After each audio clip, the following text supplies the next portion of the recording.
말하지 않아도 알아요. 눈빛만 보아도 알아요. 이 노래가 기억이 나십니까? 정이 있는 초코파이 광고입니다. 오늘 복음을 묵상하는데 문득 이 노래가 생각났습니다. 강론을 시작하면서 노래할까 말까 지금 직전까지 고민하다 그냥 읽었습니다. 학교나 본당에서 강론했다면 노래를 했을 텐데 수도원에서는 부끄러워서 읽었는데 그래도 부끄럽습니다.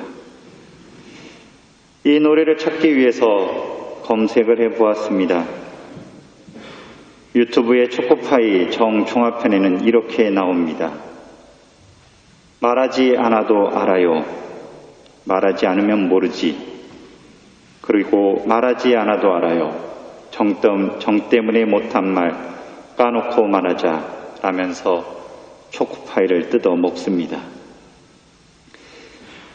이 초코파이 광고에 나오는 이 가사처럼 말하지 않아도 눈빛만 보아도 아시는 예수님께서 베드로에게 3번이나 요한의 아들 시몬 당신은 나를 사랑합니까? 라고 물어보십니다. 베드로는 이 물음에 예 주님 제가 주님을 사랑하는 줄을 주님께서 아십니다 라고 답합니다. 예수님의 질문은 종합편에 나오는 것처럼 말하지 않으면 모르니까 정 때문에 못한 말 까놓고 말하자가 아니라 이미 다 알고 있지만 베드로를 시험하시는 물음입니다. 베드로는 예수님의 순환천에 다른 사람들보다 주님을 더 사랑한다고 고백했습니다. 그는 예수님께 이렇게 말합니다. 모두 걸려 넘어질지라도 저는 그러지 않을 것입니다.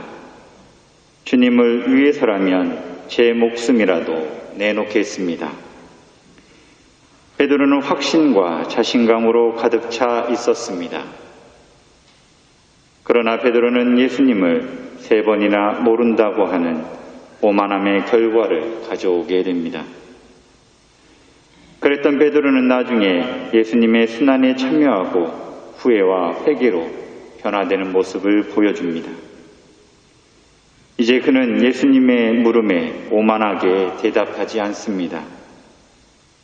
주님, 저는 그들보다 더 당신을 사랑합니다.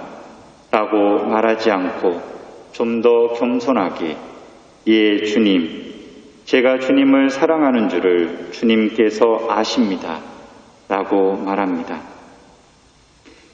이처럼 그는 자신의 확신을 이야기하지 않고 말하지 않아도 이미 예수님께서는 아신다는 듯한 말투로 말합니다.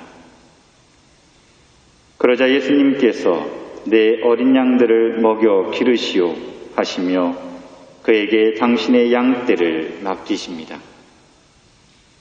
따라서 우리는 주님께서 베드로에게 맡기시는 책임이 그분에 대한 베드로의 사랑에 근거하는 사실을 알 수 있습니다.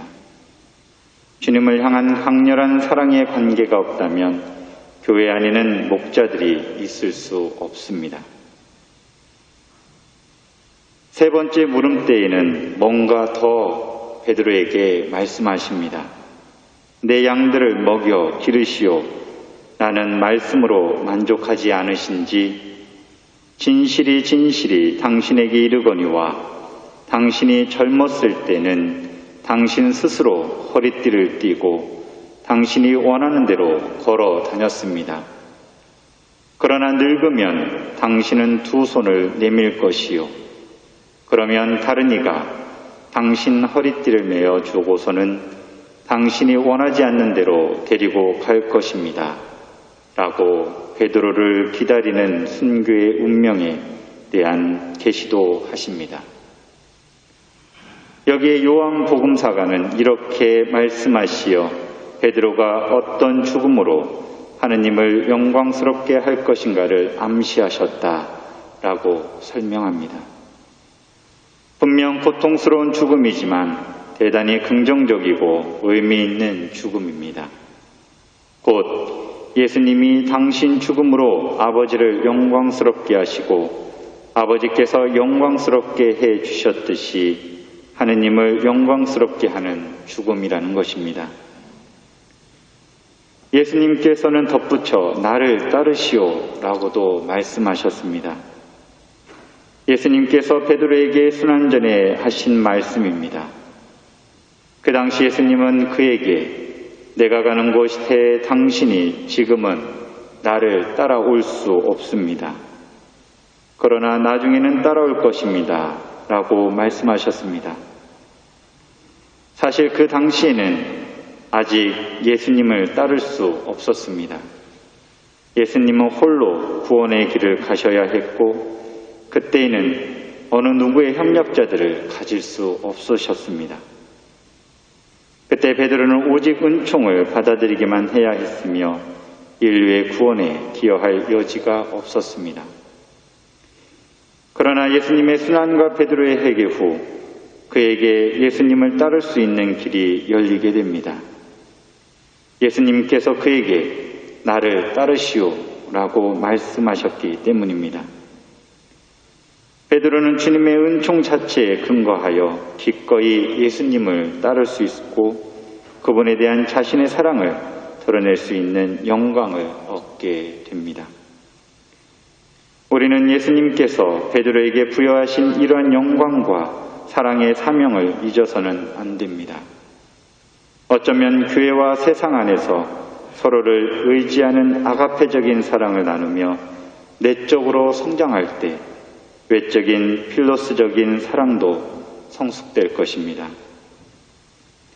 따라서 교회의 본질이 사랑의 실천에 있음을 기억하면서 예수님께서 우리에게 어떠한 사랑의 인물을 주셨는지 그리고 당신은 나를 사랑합니까?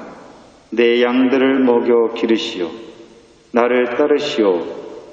라는 예수님의 말씀을 기억하면서 새로운 한 주 그리고 성모성어린 5월을 보낼 수 있도록 이 미사 중에 함께 기도합시다.